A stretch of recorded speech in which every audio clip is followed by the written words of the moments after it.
Muy buenas noches, el placer de saludarlos y recibirlos de nuevo en esta idea del sistema bursátil argentino que se llama compro o vendo. Hoy tenemos un tema bastante particular. Lo quiero encarar por el miedo a perder, porque ¿hasta qué punto estamos cada uno de nosotros a arriesgar? ¿A cuánto ganar? ¿Y qué estamos dispuestos a perder? Y me encantó la frase de la genia, y esta semana más que nunca olímpica, Paula Pareto, que dijo que uno de los entrenadores de ella le enseñó que el que iba a ganar era el que tenía más ganas de ganar o menos miedo a perder. Kahneman, premio Nobel de Economía, precisamente estudiando el comportamiento humano, demostró que la gente tiene más o menos 2,5 veces más de miedo a perder que el beneficio a ganar. Y el ejemplo era el siguiente. Hago una apuesta, se la hago a usted, tiro una moneda al aire.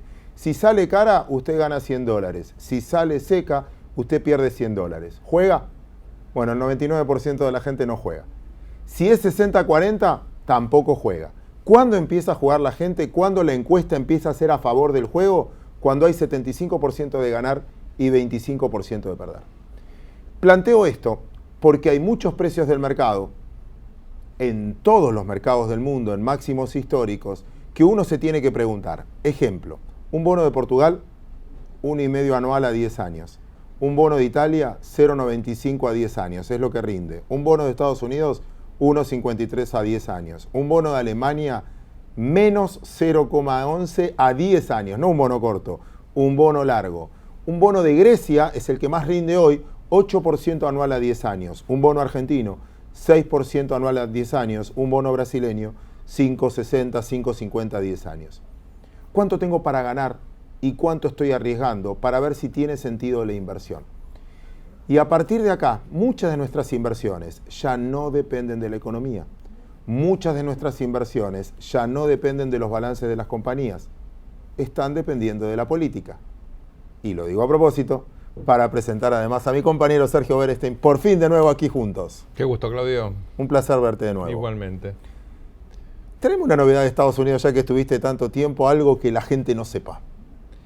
Obviamente estuve mirando mucho la campaña electoral, las convenciones, y fundamentalmente revisé con detalle los principales sondeos, tanto a nivel estadual, los principales estados que son los que definen la elección, como a nivel nacional. Y tengo 3 conclusiones. 1. Si vos pensabas, Claudio, si la gente piensa que la grieta en Argentina es importante, Me imagino yo. esa es 10 veces peor. Es muy seria, porque encima se cruzan no solamente variables ideológicas, sino esto es muy serio, cuestiones que tienen que ver con minorías étnicas, la cuestión de los africanos norteamericanos, la comunidad negra. Hay una ola de violencia que involucra sobre todo a los sectores más pobres, con la policía en algunas ciudades muy desbordadas, ciudades como Chicago, no pueblos en Georgia o en Carolina del Sur, ¿no?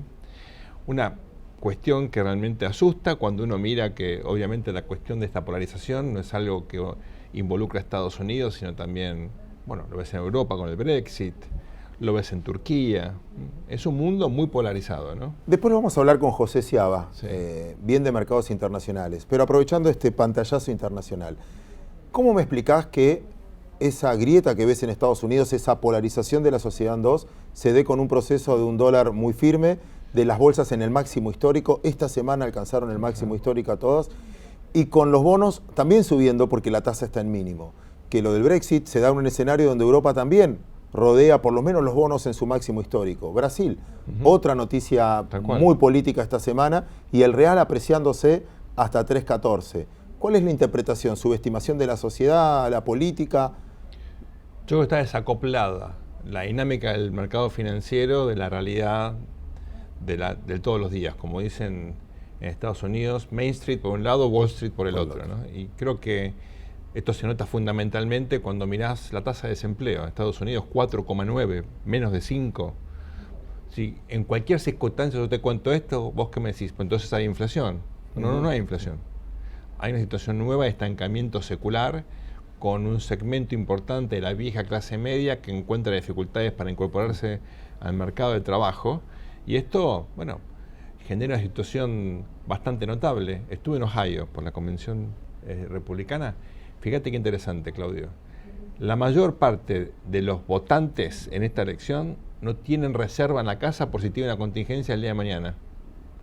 Tienen que cambiar la batería del auto y no tienen un mango tienen que pedalear, tienen que utilizar la tarjeta. Más aún, la riqueza neta de esa gente es negativa. Si vos tomás lo que tiene ahorrado, pero descontás la deuda de los chicos de la universidad, la hipoteca, la deuda de la tarjeta y algún otro gasto por ahí en salud, ese patrimonio neto negativo. Entonces, la verdad que te sorprende este desacople, pero me parece que es importante tenerlo en cuenta, sobre todo los que miramos esta coyuntura electoral. Te cuento las dos otras cosas. Una, lo de la grieta, que es muy interesante. La segunda cuestión, los dos partidos están divididos. Los republicanos es obvio porque el liderazgo de Trump es muy controversial, pero en los demócratas, Hillary enfrentó a un candidato como Bernie Sanders, que era un populismo progre, una especie de Pino Solanas norteamericano, con, claro, una convención donde había minorías no menores, a pesar del término de Bernie, que le reclamaban a ella, porque ella, digamos, es una especie de demócrata fiscalmente conservadora, como era Bill Clinton, ¿no? Dos partidos divididos, con dificultades para consolidar sus propios frentes internos antes de dar la pelea a nivel nacional. Tercer característica de esta elección, el mercado descuenta por lejos el triunfo de Hillary. De una forma que hasta a mí me sorprende, porque faltan como 3 meses para las elecciones. No hay ninguna persona importante de las que uno pueda hablar, fondos, gente de bancos de inversión, de los bancos grandes, que te diga, hay una chance que gane Trump. Uno me dijo el otro día, la elección esta es irrelevante. Todos sabemos que gana Hillary, la pregunta es por cuánto, y se van a recuperar los demócratas el control de la Cámara de Diputados. Es muy raro lo que decís, porque en un escenario donde todas las encuestas están fallando rotundamente, y con más tecnología, la del Brexit fue uno de los casos. Exactamente. Me causó gracia algo cuando escuchabas que decías, bueno, Estados Unidos es inexplicable, ¿no? Pleno empleo, casi pleno empleo y sin inflación. Y fíjate cómo nos cuesta a nosotros explicar que Argentina tiene más desempleo, caída de consumo y suben los precios. Sí. Paradojas económicas. Exacto. En el mundo. Sergio, te llevo a la Argentina. Y el tema energético obviamente es lo más importante. El título que mencionábamos la otra vez es, bueno, todos sabíamos que se había politizado la justicia, pero ahora se judicializó la economía, quiere decir que nadie está manejando lo que tiene que manejar. Creo que estamos ante una situación que es crítica en múltiples dimensiones. Obviamente esto empezó por una cuestión técnica, cómo calculamos el aumento, con qué base. Pasó a ser una cuestión política porque se politizó el reclamo de la gente que no quería pagar tarifas, el gobierno quedó un poquito empantanado, pasa a la justicia. Ahora tenemos otras dos dimensiones nuevas. Hay una cuestión fiscal, porque obviamente si no ajuste de tarifas, esto te impacta por el lado fiscal. Pero lo más importante, Claudio, es que esto comenzó a ser un leading case para los inversores, tanto de energía como en otras áreas. Tal cual. Se está convirtiendo en una cuestión de seguridad jurídica. Porque me preguntan, hoy mismo, si yo no tengo hoy precio de la energía, ¿podré tenerlo en un contexto electoral el año que viene? ¿O una inversión de infraestructura? Si la cuestión más importante, no hay energía en Argentina, no la resuelven lógicamente, ¿voy a tener garantía de poder recuperar mi inversión? Es muy interesante la reflexión y quiero reafirmar algo, porque no es solo un tema fiscal, como bien decías. No. Las empresas también no saben qué van a hacer, porque si no pueden cobrar no van a poder pagar salarios. Muchas de estas ya están no sé, al menos en la orilla de un patrimonio neto negativo. Tal cual. Entonces o el fisco pierde plata o al mismo tiempo no vas a tener empresas. ¿Qué vas a hacer con eso? Y después el comportamiento de la sociedad. Pero déjame llevarte algo más a la política, porque una cosa es cómo reaccionaron en el Congreso y otra cosa es cómo reaccionaron los gobernadores, porque también cobran de la tarifa. Es así.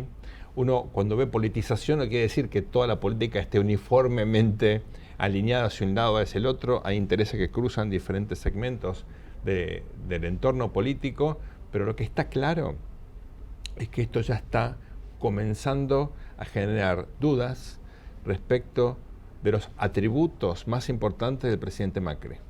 ¿Cómo llegó Macri al poder? En un contexto muy singular, perdió la primera vuelta por 3 puntos, ganó por 2 la segunda, o sea, fueron siempre diferencias acotadas. Pero había un atributo que lo diferenciaba del resto de los candidatos y era que tenía un buen equipo y que era eficaz en la gestión. Bueno, La cuestión de las tarifas está generando dudas en un segmento crítico del electorado respecto de estos atributos. No es algo generalizado, no compromete su base dura de apoyo, pero en un segmento crítico de gente que no votó en primera vuelta por Macri, pero tiene cierta simpatía, quiere que le vaya bien, el votante de Massa, el votante de Margareta Stolbizer, para esa gente, como se resuelva este gran lío tarifario, va a ser fundamental. Está muy bien lo que planteás. Déjame dejarte esta pregunta en el aire y después seguimos discutiendo. Quiero ir a la presentación del programa. Pero te dejo pensando en esta reflexión que escuché la otra vez. También hay mucha gente, así como vos decís que van midiendo la gestión y eso, hay mucha gente que se empezó a preguntar, ¿qué hubiese pasado si no hubiesen ganado? ¿Cómo hubiese sido la administración? Por ejemplo, ¿qué pasa si no hubieses arreglado con los holdouts? Que era la manifestación de muchas otras de los que querían ganar. Sin duda. Entonces, ¿y cuánto serían las reservas hoy? Lo escuché, lo decía el ministro de Economía. ¿Y cuánto sería hoy la tasa de interés que pagaría la Argentina si no tendría esto resuelto? También en algún punto nos tenemos que empezar a preguntar, ¿qué hubiese pasado si? Y es ahí donde empiezan a tomar fuerza de nuevo. Pero agarrar cada una de las decisiones que se tomaron, está bien, la manejaste mal con este equipo, pero otro lo hubiese manejado mejor. ¿Habría otra chance? Ahora me contestás.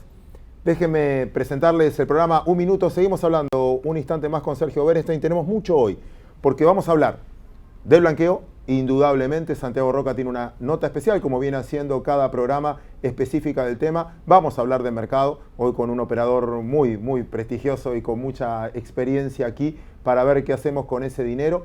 Y José Sciaba Serrate, con el amigo Sergio Berenstein de nuevo, el equipo a pleno, tratando de discutir la economía internacional y local que viene.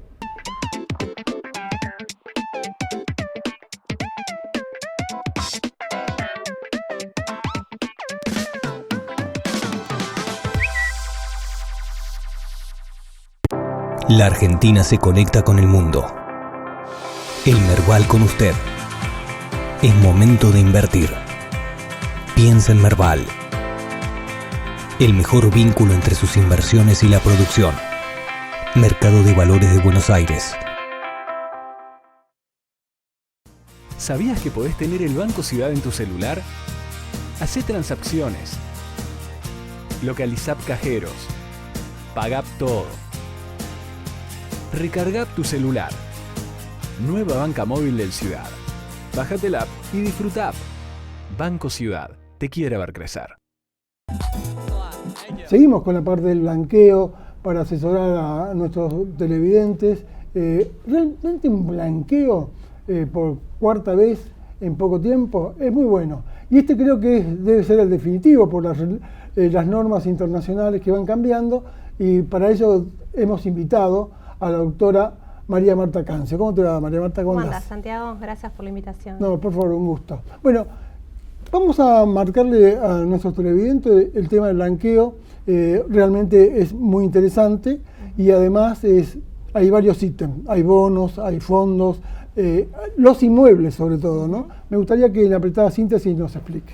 Bueno, la ley prevé que tanto las personas físicas como las personas jurídicas entren en este régimen de sinceramiento fiscal o blanqueo. La fecha de corte para ingresar en este régimen es el 22 de julio del 2016 para las personas físicas y el último balance cerrado al 31 de diciembre del 2015 para las compañías. Lo que se puede exteriorizar o regularizar son todo tipo de bienes, cuentas en el exterior, cuentas en el país, dinero en efectivo, inmuebles en el país o en el exterior, créditos, naves, aeronaves, yates. Bueno, vamos a empezar efectivo. Si yo tengo efectivo en el exterior, $1.000.000 y tengo en el país $500.000, ¿no? Eso lo debo depositar, lo que está en el país, en un banco, lo que están afuera lo dejo afuera y ¿qué alícuota pago? Sí, la ley lo que dice es que cuando hay depósitos en efectivos o en cajas de seguridad, obliga para poder sincerar a transferir esos fondos a una cuenta especial que se va a abrir en las entidades bancarias de Argentina conforme lo estableció el Banco Central.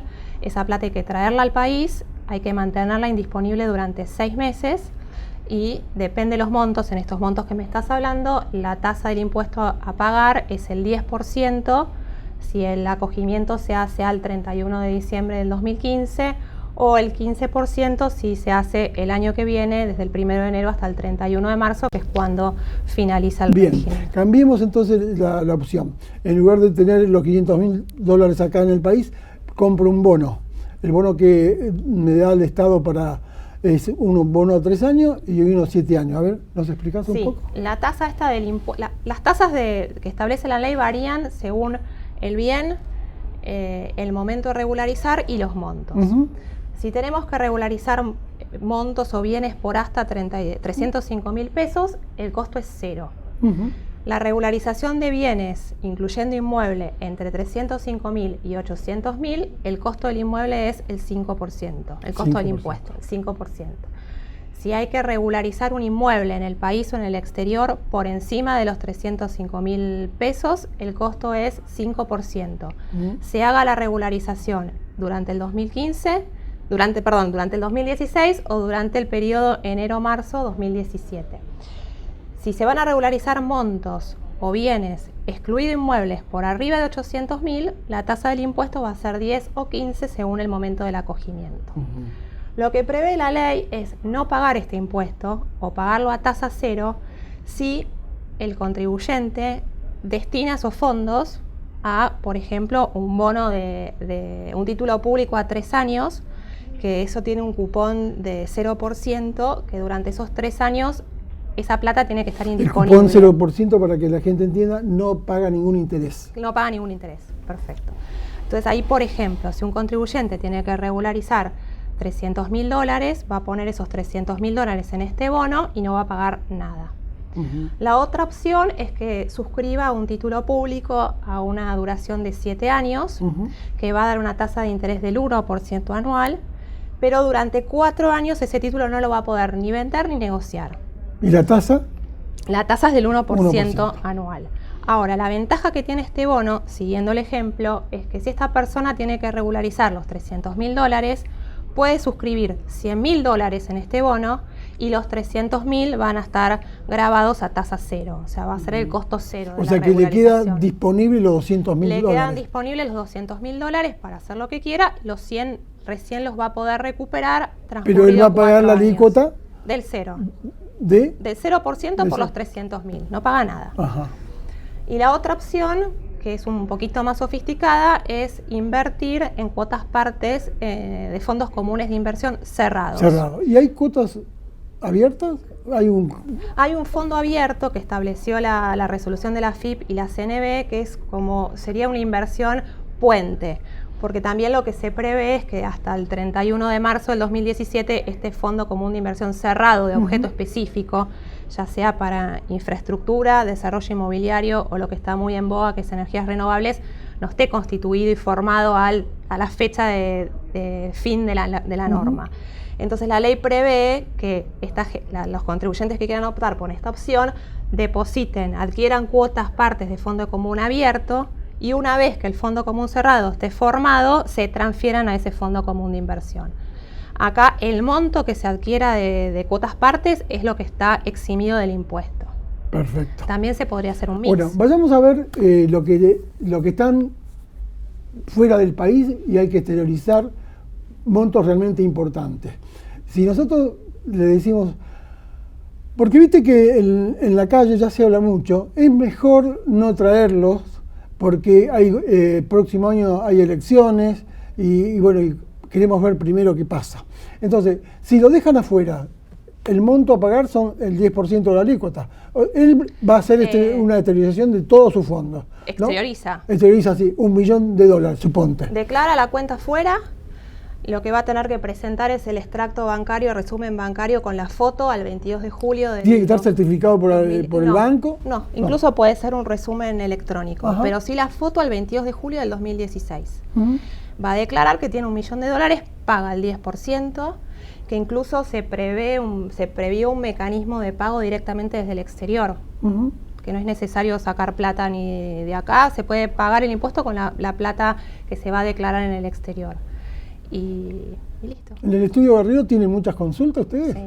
Muchas consultas. Muchas. O sea que hay mucho dinero fuera. Sí, se habla de 300.000 millones, una cosa así, esa es una cifra. Esa es la cifra que habla el gobierno, pero sí, la verdad que hay mucho más. Debe haber. Debe Es una haber. oportunidad, Bueno, la verdad es una oportunidad que hay que aprovecharla. Primero por el cambio del contexto internacional. ¿Cómo es la norma internacional? Porque para que la gente entienda, porque si no blanquea va a correr el riesgo que puede perder todo, ¿no?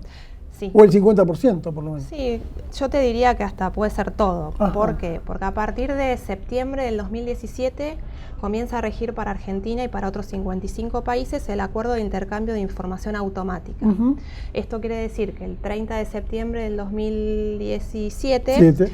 el fisco va a contar con información correspondiente al periodo fiscal 2016 que le van a entregar los bancos de todos aquellos países que hayan adherido al 2017. Por ejemplo, si un contribuyente tiene una cuenta abierta en Alemania y no la declara, el 30 de septiembre del 2017 es altamente probable que el fisco conozca esa cuenta y el saldo al 31 de diciembre de 2016. Si ese contribuyente tiene la cuenta en Suiza, el 30 de septiembre del 2018, que es cuando empieza a regir el convenio para los países restantes, se va a enterar de la cuenta que el contribuyente argentino tiene en Suiza al 31 de diciembre del 2017. Buenísimo. María Marta, y para cerrar, aquellos que tienen 20.000, 30.000 dólares, que son los que han comprado durante estos últimos 12 años para mantener el valor de su moneda, ellos pueden hacerlo aunque no estén inscriptos y denuncian que tienen 20.000 dólares en esta exterior. ¿Paga algo? No, los 20.000 dólares por el tipo de cambio estamos por abajo de los 305.000, con lo cual es a costo sea que cero. lo pueden hacer tranquilamente. Sí. y lo tienen que depositar. Si lo tienen en efectivo, lo tienen que ir a depositar a esta cuenta especial que se va a Y abrir. si tiene un bono, por ejemplo. Y si tiene un bono, declara el bono, Declara declara el la bono. tenencia. María Marta, gracias por tu tiempo, No, gracias por muchas gracias, habernos- Santiago, por la invitación. Realmente el Estudio Berrío nos permitió hacerle la nota a María Marta Cancio. Nosotros nos vamos a una pausa.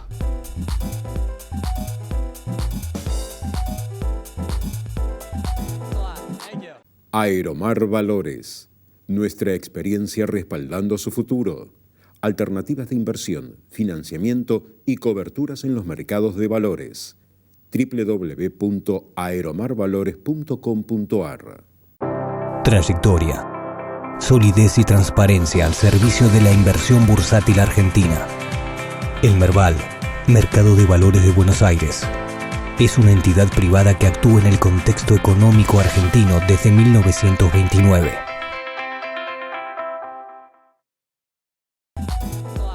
Gracias, Santiago. Muchas gracias a ustedes por esperarnos. José, bienvenido a este debate con Sergio. Primero, para que vos te explayes, ¿qué tiene que saber un operador antes de tomar una decisión esta semana del mercado internacional? ¿Qué no puede dejar de leer? Bueno, probablemente si no está involucrado se va a enterar los récords que ha estado haciendo Wall Street con mucho entusiasmo. Y si la última vez que lo miró fue cuando estaba el problema del Brexit, ahí tiene un ejemplo contundente de cómo quizás una idea muy repetida, no por repetida, sea certera. Finalmente terminó siendo el Brexit la última caída que tuvo el mercado, la última oportunidad para entrar relativamente barato, y el mercado ha tenido una suba espectacular. Con muchos problemas geopolíticos, con muchos problemas de fondo, que el mercado ignoró, te diría, olímpicamente. Yo creo que hay todo un tema político en Estados Unidos, las elecciones en Estados Unidos que son muy importantes, a las cuales el mercado no le está prestando atención, me parece, porque los resultados le permiten darse ese lujo. Si Trump llegara a ser una opción con chances de acceder a la presidencia, me parece que eso para los mercados es el problema más grande, o la amenaza potencial más grande. Como eso se ha desdibujado bastante después de esa buena semana que tuvo Trump con la convención republicana, lo que le siguió después fue desastroso. Te diría que ese que es el principal problema ha quedado un poco de lado. Te involucro, Sergio, en lo siguiente, porque venís de ahí. ¿Vieron ahí una película? Está buenísima, La Gran Apuesta, donde lo bueno es ir a ver en el terreno si hay movimiento o no hay movimiento. La pregunta financiera que te hago es la diferencia que hacemos siempre entre precio y valor. Una cosa es que los precios hayan llegado a los máximos, pero otra cosa es que las compañías tengan el valor para justificar eso porque ganan más plata. Sí. La pregunta financiera. Y la pregunta, ya que estuviste ahí y estuviste bastante tiempo, es si en la calle hay un movimiento para justificar esta euforia. Si la gente la ves consumiendo, la ves de buen humor, la ves de quién arranca. Sí, es de necio confundir valor y precio, ¿no? Decían los clásicos. Yo te diría que el problema es que no hay un modelo de evaluación 100% satisfactorio. Te diría que si te parecen que los bonos están bien valuados, la bolsa es un regalo. Pero es difícil que te parezcan los bonos bien valuados cuando las tasas son tan bajas. Ese es el único elemento cierto para amarrarse. Te podés amarrar ese muelle, que es el precio de los bonos, las tasas de largo plazo. Lo que pasa es que ese muelle me parece que está suelto también. Yo creo que la bolsa tiene a su favor varios elementos. Uno que no es menor es que hay un escepticismo flotando que ha estado presente y que ha sido muy duradero y que ha servido para que las posiciones en bolsa no sean extremas, no sean muy grandes, para que los flujos en el corto plazo que se dirigen hacia los fondos que invierten en acciones de Estados Unidos los últimos 2 años hayan observado caídas persistentes. Entonces no tenés la euforia que te daría una advertencia de que, ojo, que hay mucho fervor. Tenés la bolsa en récords y te diría que tenés más bien muchas voces que te están diciendo hace tiempo: vende, bajá, eso es una burbuja, etc. Claro, y aparte lo viene haciendo de a poquito, no es que hizo... Lo hace de a poco, lo hace después de desafiar o de enfrentar algún peligro, después de decantar. Te diría casi lo hace apoyándose en la posibilidad de avanzar a contramano y obligar a la gente a cubrirse. ¿Y justificás eso en la calle, lo que palpaste caminando por sus veredas? Estuve en el medio oeste, estuve en la costa este. Es un país muy diverso, con muchos contrastes, y aparte, Claudio, recordemos que aquí hay un problema de redistribución del ingreso muy serio en Estados Unidos. En los últimos 20 años la familia de clase media perdieron casi 10 puntos su participación en la redistribución de ingresos. Entonces tenés un récord en la industria automotriz y al mismo tiempo un desempleo bajísimo, pero la vieja clase media está sufriendo. Y yo creo que hay que mirar esta situación como con nichos. En la calle ves mucho consumo, es impresionante. Es temporada de verano, se consume una cantidad enorme de nafta, de combustible, porque la gente se mueve de un lado para el otro. Además está barato, ¿no? Está re barato. Pero seguís viendo estos bolsones de pobreza donde claramente creo que va a ser muy difícil que aún un gobierno demócrata pueda revertir esta situación. Es una cuestión de capital humano, de capital de infraestructura. En la bolsa están los récords y después tenés una campaña electoral donde lo que me parece distintivo es el descontento, porque si no, no tendrías estos candidatos. Claro. ¿Tal cual? Es un buen punto. Voy a hacer un pequeño corte así, simplemente, para empezar a hablar de Argentina. Dale. Entonces déjeme cortar mercado internacional y vamos a hablar un poquito de blanqueo desde la versión no tan técnica, sino política, y qué incidencia puede tener en los mercados. Esto, pero ya, quédese ahí.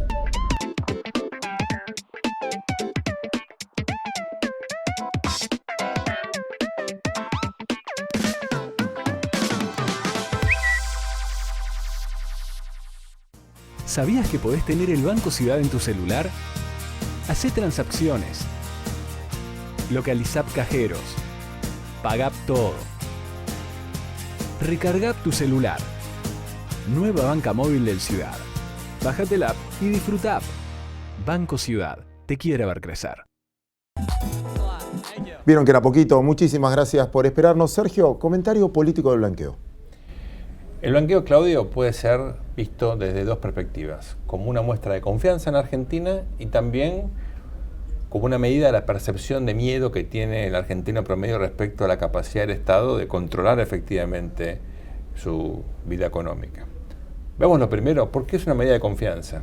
Bueno, porque tenés una oportunidad de efectivamente exteriorizar toda tu riqueza, parte está acá, parte puede estar afuera, lo cual implica que pones, digamos, tu ahorro en manos del Estado argentino, con los derechos de propiedad que hay en Argentina, con la seguridad jurídica o la falta de seguridad jurídica que hay en la Argentina.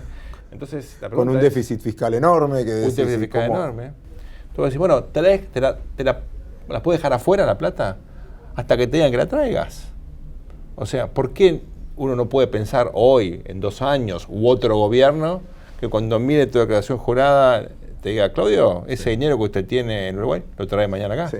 Pasó con las compañías de seguros, Bueno. pasó con los fondos de ahorro, los fondos comunes. Entonces vos tenés que realmente confiar en que el Estado va a comportarse de forma responsable.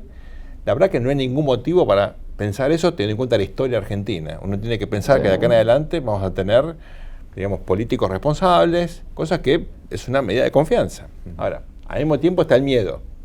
Porque si efectivamente estamos ante un sistema internacional distinto, donde va a haber intercambio de información y el costo hoy de mantener activos fuera del control del Estado es casi imposible, entonces estás obligado, estás forzado. Vos tenés que creerle al Estado que tiene capacidad para saber dónde vos tenés el dinero. Bueno, hay indicios contrapuestos en ese sentido. Este no es un Estado muy eficiente. No lo fue nunca, no lo es hoy. Ahora, ¿puede haber una mejora sustantiva en la capacidad de chequear información? Es probable. Entonces hay una cantidad de interrogantes que vamos a eventualmente poder contestar en función del resultado. Igual tiene un costo, y ahora te meto técnicamente también, en el cual vos tenés que comparar que si lo mantenés fuera del sistema, después traer la plata o si necesitas algo, está en mercado secundario, que el costo también es carísimo. Claro. O sea, transferir plata en un mercado informal hoy es mucho más caro de lo que era hace 10 años. Y desde ese punto también lo vas a tener que comparar con ese costo. Yo tengo una pregunta. ¿Vos podés decirle a la audiencia que este es el último blanqueo? No. Mirá, el otro día lo escuchaba bien. No. El 9% de la economía americana hoy es en negro. El 30% de la economía europea promedio hoy es en negro. Wow. El 40% de la economía América Latina y Argentina entre ellos está entre el 35 y 40% en negro. Y la asiática, China, tiene más del 60% de economía en negro. Claro. Entonces cualquier importador de China va a decir, ¿y a qué número facturo ahora? Claro. ¿Y cómo hago para decirles a ellos? Entonces, la economía informal va a seguir. Yo puedo blanquear el stock, pero el flujo nuevo, ¿cómo va a ser la gente en una economía que todavía no se formalizó? Te escucho. Te diría, no nos une el amor, sino el espanto. Y el blanqueo, la fuerza que tiene, radica precisamente en eso. En el temor, en la constatación de que internacionalmente la cosa se ha ido complicando cada vez más para manejar capitales sin declarar. Y te diría, en una visión un poco más benigna del gobierno actual, aunque esta decisión claramente va a repercutir en los años y no está atada a ninguna estabilidad del régimen fiscal, como puede ser en algunos casos donde hay inversiones con un régimen fiscal estable, como es la minería, el petróleo. Así que esta es una decisión que si uno no hubiera estado forzado, no lo hubiera tomado. Se toma porque uno ve que la situación en el mundo se ha ido complicando y se toma porque uno cree que la situación se va a tornar más difícil hacia adelante. Es decir, hay una gran incertidumbre, difícil de precisar, de una magnitud borrosa que los gobiernos además van a enfatizar, y esto está generando la sucesión de blanqueos que vemos en todas partes y los resultados que creemos que van a ser acá importantes, en el sentido que se va a exteriorizar muchísima de esta capacidad. Te uso esa última frase. El otro día hablando con Germán Fermo, nos parecía que cualquier número que te digan podía ser. Te decían 20.000, 30.000, 50.000, 80.000. Hay un número en el cual decís, el mercado, che, qué buen número, ahora sí va a venir mucha plata a los mercados, etcétera. O hay un número, fue poco al final. ¿Hay un número donde puede mover al mercado? Sabemos que los argentinos tienen una fortuna, pero no sabemos qué fortuna tienen o tenemos. Y por ende, en principio, yo creo que uno puede basarse en los números que tiene el Banco Central, etcétera, pero son muy relativos. Entonces tampoco vas a saber, aun cuando el número sea grande, cuánto del total blanqueaste. Y como vos decís, además hay una capacidad de generación que va a seguir funcionando, porque la economía argentina sigue funcionando con una parte muy importante en negro. Yo creo que el gobierno ha tirado un umbral, un número deliberadamente bajo, porque confía, por ejemplo, que el número final que va a surgir cuando se computen los números de blanqueo va a ser mucho más grande. ¿Qué fue el que tuvo Chile? Con un esquema no muy distinto, una quizás economía un más poquito chica, más barato. con una formalidad muchísimo mayor que cualquiera de sus vecinos, y hasta diría que España o que Italia, y un año antes de los Panama Papers. Con una seguridad jurídica y mayor. con una trayectoria de shocks, de conflictos, de crisis, que no tiene comparación con la Argentina, por lo menos en el último tiempo. Así que la Argentina debería tener un número realmente muy, muy grande. Chile es una economía muy abierta, lo cual reduce bastante las posibilidades de casi informalidad. Pepe, para cerrar más o menos este bloque, cuando nos abríamos con Sergio el programa nos preguntábamos hasta qué punto vale la pena asumir ciertos riesgos y mostraba los rendimientos de las tasas de los países europeos entre negativo y 1% como mucho. El bono americano, etcétera, rindiendo muy poco. No te equivoques, pensá que los rendimientos, las tasas que pagaban esos bonos eran mucho más altas, o sea que los tenedores han tenido ganancias fabulosas, ¿no? Enormes, claro. El que compra ahora, lo que tiene hacia adelante es un rendimiento prometido mucho más bajo. Y un bono tiene muchas limitaciones, porque a uno no le van a pagar más que lo que está comprometido, le van a devolver el capital y le van a pagar el cupón de renta. Por eso la bolsa tiene un atractivo cuando uno entiende dónde están parados los bonos, porque uno puede recibir una rentabilidad muy grande si la economía mejora, y en las acciones uno tiene derecho a tomar todo el potencial de su. ¿Y con estos déficits fiscales de todos los países, puede seguir? Porque en realidad Estados Unidos tiene el déficit fiscal de Ecuador, creo, ¿no? Como número. Yo recuerdo, te diría 20 años atrás, cuando uno miraba la tasa de largo plazo en Japón. En su momento, te estoy hablando del año 96, era 0,5%. Entonces parecía casi cantado que esto no podía seguir, que eso se iba a revertir, que en el fondo las tasas iban a volver a un nivel más alto. La verdad que hoy en Japón la tasa es mucho más baja. Japón entró en una dinámica de este tipo mucho antes que el resto del mundo. Empezó a hacer expansión cuantitativa en el 2001, fue el primero. Ensayó muchas cosas y hoy ves una economía que sigue operando en niveles de tasa muy, muy baja, y te diría hasta no muy lejos del pleno empleo, porque hay una cantidad de contradicciones que a priori uno no hubiera imaginado. Que un país no pueda fabricar inflación es algo que acá nos cuesta entender, ¿no? Y no aceptaríamos de no ser que la evidencia lo ratifica. Ahora que te pregunté, y cerrando este bloque, un amigo, Gabriel, siempre dice, esta es la teoría del dedo mocho, que decía que había un español que decía, este es el último año de Franco, hay que comprar, este es el último año de Franco. Así tuvo 40 años y se quedó sin el dedo. Y yo no vengo igual hace como 3 años, pero no puede ser las tasas tan bajas, no puede, y cada vez son más bajas. Y puede ser que sí. Y no vemos una salida tan clara, esa es la verdad. Te diría, lo mejor es Estados Unidos, porque está en una situación que simplemente si uno le abre el paso a la inercia, por lo menos no va a terminar en la situación japonesa. Pero el descontento político y la posibilidad de que la política cambie de timonel y el timonel haga cosas disparatadas, te diría que genera el temor de que eventualmente aún las economías que están lejos de la situación japonesa puedan caer o recaer en una situación parecida. Pepe, muchísimas gracias. A vos te invito ahora, como a todos ustedes, a ver la próxima nota, Santiago, quizás algo más con respecto al blanqueo, y después te invito a quedarte al final también, porque vamos a terminar discutiendo algo que dejamos ahí encarando, que comparamos lo que estamos haciendo, lo que hubiese sido si no lo hubiésemos hecho. Todo esto después de la pausa.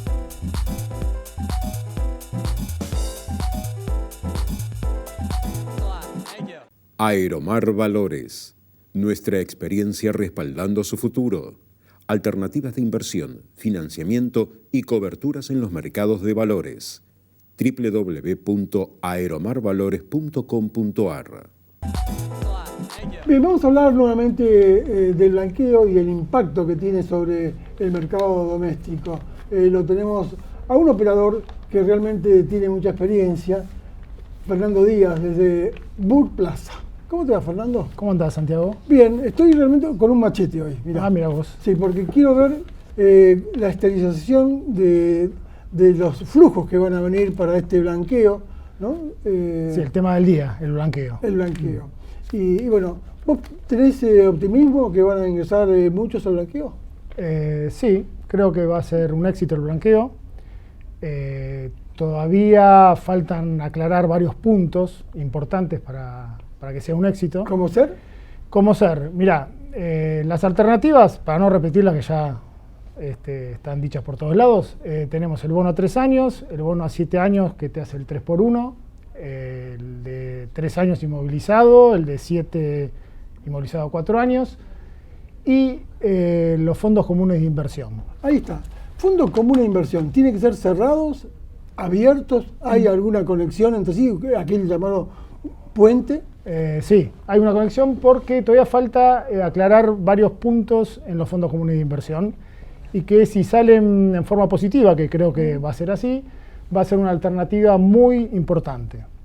Hoy los fondos comunes de inversión tiene que ser cerrado, el que finalmente salga a 5 años, donde tiene que darse el blanqueador, pero previamente, hasta que salga toda la normativa, se está armando un fondo común abierto, que se le denomina parking en la jerga bursátil, donde el blanqueador deposita los fondos, quedan invertidos en letras del Tesoro o bonos del gobierno nacional a menor a 1 año exclusivamente, y le da la posibilidad al blanqueador de poner la plata en ese fondo abierto, mantenerla hasta diciembre, mínimamente en este fondo, y si el fondo cerrado, una vez que salga, las alternativas que le va a ofrecer al blanqueador no le convence, arbitrar con el fondo Sí, pero si no le convence el fondo cerrado lo que le está ofreciendo, puede retirar del fondo abierto, pagar el 10% de multa y irse para otro lado.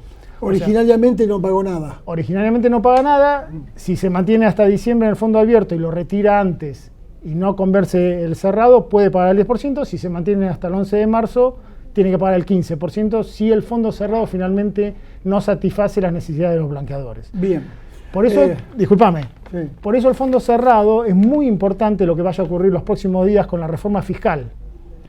El fondo cerrado, para que sea una alternativa importante para el blanqueador, necesita una reforma fiscal, especialmente de todos los impuestos que carga el fondo, pues si no estaríamos duplicando la parte impositiva. Ponés la reforma fiscal, ¿no?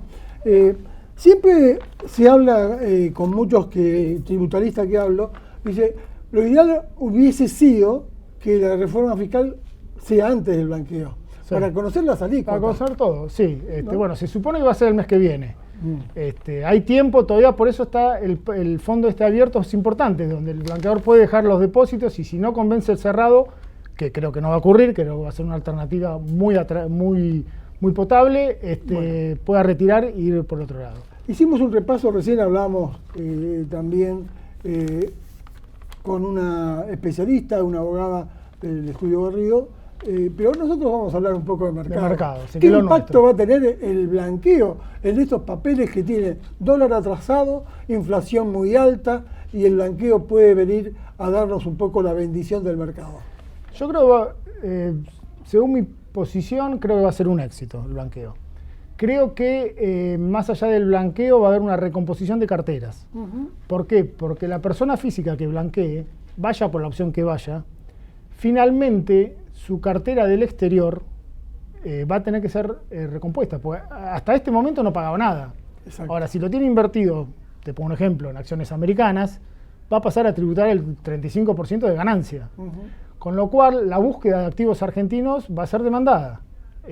Creo que vía bonos o vía acciones va a haber una recomposición de carteras, obligatoriamente, porque los costos pasan a ser otros. Entonces creo que va a haber llegada acá al mercado. A ver si te entendí. Si yo tengo colocados mis flujos en la bolsa americana, sí, ahí voy a tener que pagar el 35%. Una vez que blanqueaste, sí, persona física. Si yo lo tengo en un fondo de acá o en acciones argentinas y bonos argentinos, va a estar exento la persona física, claramente. Entonces física, hay que hacer una combinación de si decide pagar el 10%. Qué bueno que explicaste esto porque la gente está muy confundido con lo que dice. No, por eso la recomposición de cartera va a ser importante. Pero sigo poniendo énfasis, disculpame que retome, en los fondos comunes de inversión cerrados. Los fondos comunes de inversión cerrados, si hay una reforma fiscal, van a ser muy atractivos. Por eso, mismo en el sector... ¿Y los fondos de infraestructura? Bueno, justamente. ¿Son esos? Los fondos cerrados van a tener que tener un objetivo específico. Inmobiliario, de energía. Y por eso puede haber movimiento también acá, no solamente en el tema de bonos, porque hoy estamos todos con los bonos, sino en el tema de acciones. El sector inmobiliario que ya está cotizando acá, hay que tenerlo en cuenta para los futuros meses. O sea, vos ves que las acciones que tienen que ver con el rubro de construcción, sí, puede verse beneficiado. Puede verse beneficiado. Hay que tener en cuenta los fondos comunes de inversión cerrados. Por ejemplo, los papeles como Aluar, Siderar, que hoy están con una industria desmejorada, con una caída del 9%, según el indicador. ¿Esto podría motorizarse? Y puede motorizar también, te vuelvo a repetir, la recomposición de carteras. La recomposición de carteras del exterior va a ser un tema a analizar los próximos meses. Una vez que uno blanquea, va a haber una recomposición, sin duda. Porque hay que recuperar la multa que se pagó, si va a ser multa, y evitar el 35% de ganancia. Claro. Nosotros estamos viendo un mercado que tiene muchas expectativas puestas en el blanqueo. Dicen que hay 300.000 millones de los argentinos fuera del país. ¿Vos tenés alguna visión? El número difícil de cuantificar, ¿no? ¿Pero qué te gustaría? ¿50.000 millones? Sí creo que van a superar los 30.000 millones que habla el gobierno, va a estar arriba de eso. La exteriorización, ¿no? Exteriorización, sí. Sí, soy optimista. Sinceramiento fiscal. Sí, la exteriorización de las posiciones afuera van a superar, creo yo, van a estar arriba de lo que está esperando el gobierno de 30.000 millones. Bueno, ampliamente, creo. Estamos de acuerdo. El mercado se está ayornando. hay una ley de capitales nueva que ahora Alfonso Va a salir la ley de capitales nuevos. que modifica el artículo 19 y el 20. Esto mejora fuertemente. Seguro, le da una seguridad jurídica que se había perdido. Vuelvo a decirte lo que te dije hace algunos meses cuando estuve acá. Creo que más allá del corto plazo, la expectativa acá son 4 años por delante con una nueva política que beneficia al mercado de capitales, porque da una seguridad jurídica que antes no la tenía. Ahí está. Vamos a... ¿Qué sectores te gustan? Tenemos sectores de la industria, sectores del campo, sectores que tienen que ver con algo que tiene que ver con aluminio, construcciones, cementera. Mirá, primero te digo, cortito, bonos, los más largos me gustan. Es momento de apostar a los más largos. Sí. En la parte de acciones, sin duda yo hoy pondría al sector inmobiliario. Bien. Porque va a haber, vos pensás que, por ejemplo... Cuando decís sector inmobiliario hablamos de Dicasa, de Caputo, IRSA, inversión de juramento. Y el sector inmobiliario hoy, por la reglamentación de la CNB, por ejemplo, cualquier emisión de acciones nuevas pueden ser invertidas por los fondos comunes cerrados. Ahí está. Va a haber proyectos de inversión atrás de todo eso. Entonces va a haber una rueda que se empieza a mover. Por eso le asigno algo que todavía no se habla mucho, que son los fondos comunes cerrados. Bueno, y esto va a ser a partir del 31 de agosto, ya vamos a tener noticias. Sí, necesitamos la reforma fiscal que sale el mes que viene y bueno, a partir de ahí va a haber bases más ciertas para presentar proyectos y atraer a los blanqueadores a los fondos comunes de inversión cerrados. Fernando Díaz lo dejamos acá, después seguiremos buscando el perfil del mercado. Bueno, nosotros sí, ahora lo vamos a Claudio Suchovicki.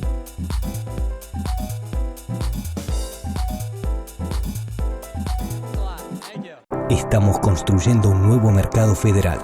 Bolsas y Mercados Argentinos surge de una alianza federal de gran trayectoria para expandir el mercado argentino.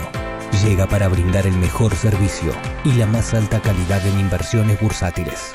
Bolsas y Mercados Argentinos, el mercado que la Argentina necesita. Gracias por esperarnos. Último bloque de Compro Vendo. Sergio, nos toca el cierre. Nada menos. Nada menos. Te dejé picando en la apertura del programa esta comparación, que no sé si tiene sentido o no, pero a veces estamos juzgando lo que se hizo y a veces no juzgamos qué pasa si no lo hubiesen hecho. El famoso contrafáctico. A ver. Por supuesto es un ejercicio conceptual, teórico, pero vale la pena hacerlo, ¿no? ¿Qué hubiera pasado si ganaba el Frente para la Victoria? ¿Qué hubiera pasado si ganaba Mauricio Macri, pero el Frente para la Victoria, Aníbal Fernández, gobernaba la provincia de Buenos Aires? Sí. Obviamente estaríamos en una situación bastante más conflictiva. Lo primero porque, bueno, ¿cuántas reservas tendría el Banco Central con Scioli presidente? ¿Se hubiera arreglado la cuestión de los holdouts? Si Scioli continuaba con la política de Cristina, la cosa iba a estar igual o peor que el año pasado. Y si él intentaba hacer algo, iba a tener un conflicto con Cristina, con Zanini, que era su vice. Hubiera generado problemas de gobernabilidad muy serios. ¿Cuánto sería el tipo de cambio? Por ejemplo, el paralelo. La inflación con ese tipo de cambio. En el caso de Macri presidente, Aníbal Fernández en la provincia de Buenos Aires, ¿qué capacidad iba a tener el presidente de garantizar gobernabilidad con la policía de la provincia en manos de un gobernador que es su oposición? Son más de 100.000 personas. Hay más policías en la provincia de Buenos Aires que Policía Federal y miembros de las Fuerzas Armadas y de Seguridad combinado. Sergio, ¿esto explica entonces por qué el gobierno mantiene todavía una muy buena imagen a pesar de estos días turbulentos tarifarios? No solo, yo creo que hay que tener en cuenta, Claudio, que el kirchnerismo hace mucho para que el gobierno todavía las cosas le vayan relativamente bien o no tan mal.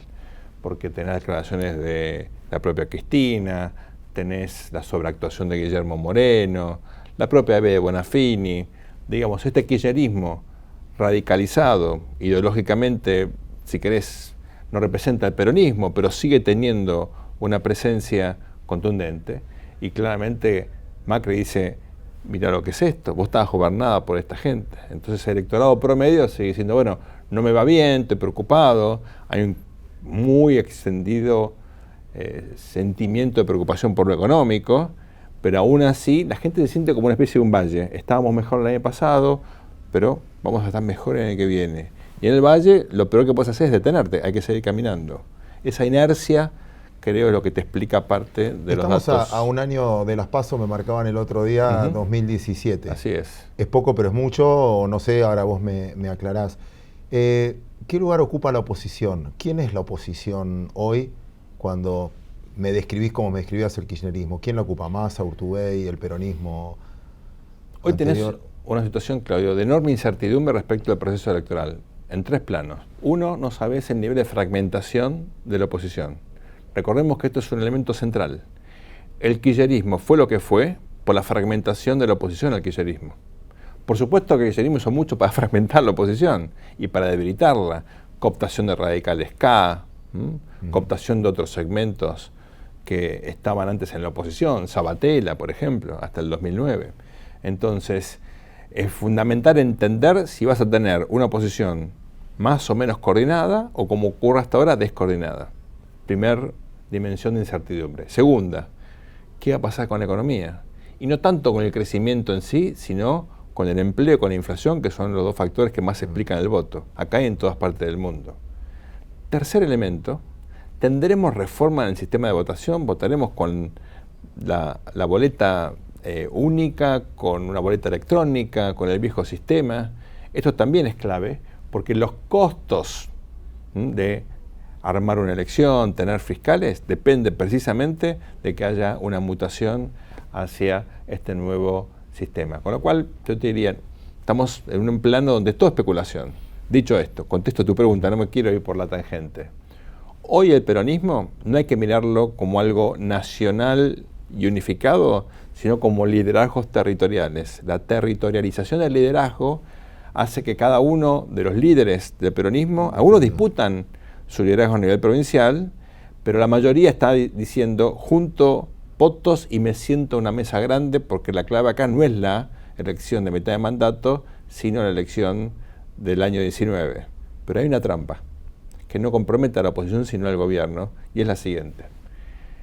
Yo ya escuché varias veces, formal e informalmente, a funcionarios o voceros del gobierno diciendo que la elección del año próximo es fundamental, que es casi plebiscitaria. Esto es muy riesgoso, te puede ir bien, regular o mal. Pero si la democracia argentina, si la gobernabilidad depende del resultado de una elección, estamos en serios problemas. Volviendo a lo que charlamos hoy, ¿qué confianza te da un gobierno que te dice, mirá que si pierdo no sé lo que pasa, pero tráeme la guita? Es muy raro eso. El gobierno debería decir, pase lo que pase, gobernamos hasta el último día del 2019 y la Argentina cambió y vamos a crear las condiciones para que usted traiga la plata, para que la invierta, para que crezcamos. Cuidado con eso, porque si el gobierno sobredramatiza el resultado de la elección, en general y en particular en la provincia de Buenos Aires, puede estar generando otro segundo semestre, diciendo, en el segundo semestre las cosas salen bien, la cosa acá al recibir al revés. Una teoría de un colega tuyo, Rosendo Fraga, que me parece muy interesante. No, dice, siempre tiene razón Rosendo en todo lo que diga. No, es, bueno, es un axioma. Es un axioma. Es un axioma. Bueno, pero él dice que la mejora económica, porque esto los involucro con el tema de mercado. Voy a enganchar el tema de político con el tema de mercado, así respetamos este compro-vendo desde ese lado. Él dice que la mejora económica, lo más importante es que se dé en el segundo trimestre del 2017, claro, por la memoria. Entonces, que ahora que está toda esta discusión, que no me ponga nervioso por la gobernabilidad, que no me ponga nervioso por lo de las tarifas, que en realidad van a impulsar todo para que mediados de, no sé, febrero, marzo, abril del 2017, veas esa mejora económica. ¿Sabes cuál es el problema ahí? Los políticos creen que pueden manejar el ciclo económico. Buen punto. Pero si eso fuera tan sencillo, los que ganan nunca perderían, porque harían todo posible para ganar las elecciones. Siempre algo te falla. Bueno, pero en América Latina quedó demostrado esta famosa frase de Churchill, y en Argentina también, que después ese populismo haciendo crecer la economía se acaba cuando se acaba la plata, sobre todo de los otros. Y bueno, también ahí es donde llega al final de un ciclo. Lo ves en Venezuela, claro, lo viste cuando ya no tenés plata. Así es. Para administrar eso. Cerrando, dame un capítulo de Brasil y su injerencia en la Argentina desde el lado político. Lo de Brasil se está complicando aún más, porque obviamente parecía que el nuevo liderazgo podía estabilizarse y que eso iba a ayudar a la recuperación económica, pero indudablemente ya hay dudas respecto también del involucramiento del presidente Temer en los escándalos de corrupción. Y esto genera entonces interrogantes nuevos que pueden desdibujar un poquitito el ritmo de la recuperación. Te interrumpo ahí porque una de las reacciones del mercado, que fue muy positivo, la reacción del real, con ese mismo argumento negativo decía, bueno, más probabilidades de que adelanten la elección, y eso es positivo, bueno, porque legitima el que va a ganar. Hay dos visiones, digamos, es posible que eso ocurra, pero la incertidumbre no es menor. Y para la Argentina lo importante es la recuperación de corto plazo, si estamos mirando el ciclo económico. Y lo que uno, pensando en el electoral, primero prioriza, pero obviamente en la lectura del inversor de largo brasileño es entendible que estén tratando de conseguir un gobierno legítimo y estable, y eso la elección lo solucionaría. Si aparecen candidatos moderados con chance de competir en la elección, cosa que hasta ahora no hay. Entonces, cuidado que el proceso político brasileño está bien complejo. En una de las pausas, hablando con José Sciaba, decías algo que me gustaría que lo digas en cámara, que era este proceso de cambio en América Latina raro, al menos, ordenado. Yo te diría, Argentina es conocido como un país institucionalmente incierto, inestable, con muchas crisis políticas. Uno puede hacerse esta pregunta, Claudio. ¿Cómo salen de situaciones como la que tuvo la Argentina hasta el 10 de diciembre los países? No fue el primer caso de populismo autoritario. De izquierdas, hay algunos de derechas. Mirá América Latina, mirá el mundo. Por ejemplo, Brasil, Venezuela, Nicaragua, Ecuador, Bolivia. De todos estos países salieron los brasileños, no había un autoritarismo como el nuestro, pero era un régimen claramente populista con la caída de una presidenta.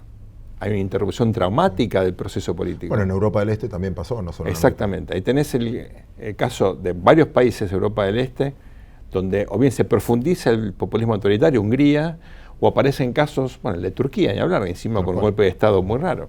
Entonces, yo diría, teniendo en cuenta las características del proceso político argentino medido históricamente y la comparación con otros casos como el de Brasil, Venezuela y demás, la salida argentina es muy prolija, fue sin crisis ni política ni económica. Yo sé que la crisis económica está, pero no había explotado, y se está de a poquito solucionando las grandes distorsiones generadas por el populismo autoritario de forma bastante razonable. Entonces digo, la verdad que uno ve la Argentina y es un caso bastante raro que debería llamarnos la atención porque tal vez estemos protagonizando un caso histórico muy inusual y no somos conscientes de la importancia.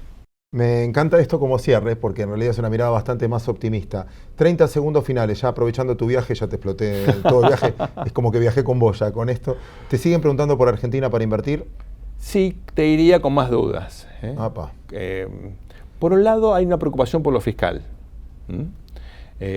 por el hecho de que no solamente por el lío tarifario, sino que aún solucionando la cuestión tarifaria, indudablemente este año el déficit no va a bajar e incluso tal vez suba un poquito. Y es cierto que el presidente Macri había llegado con una reputación, no te digo fiscalista, pero más preocupado por el déficit. Yo sé que la tiene, el gobierno también, pero el inversor afuera dice, bueno, ¿qué están haciendo para que el déficit baje? Y la respuesta es poco. Y la segunda preocupación, teniendo en cuenta lo que discutimos durante el programa de hoy, tiene que ver con la seguridad jurídica, los derechos de propiedad, esta idea de que la cuestión tarifaria es una especie de leading case para entender hasta qué punto Argentina tiene mejor clima de negocios. Buen punto para dejarlo por lo menos como algo reflexivo, que no nos tenemos que morir en los laureles en este caso. Sergio, un placer haber compartido de nuevo el programa contigo. Claudio. A ustedes muchísimas gracias por acompañarnos. Nos reencontramos el próximo domingo en esta idea del sistema bursátil que se llama Compro o Vendo.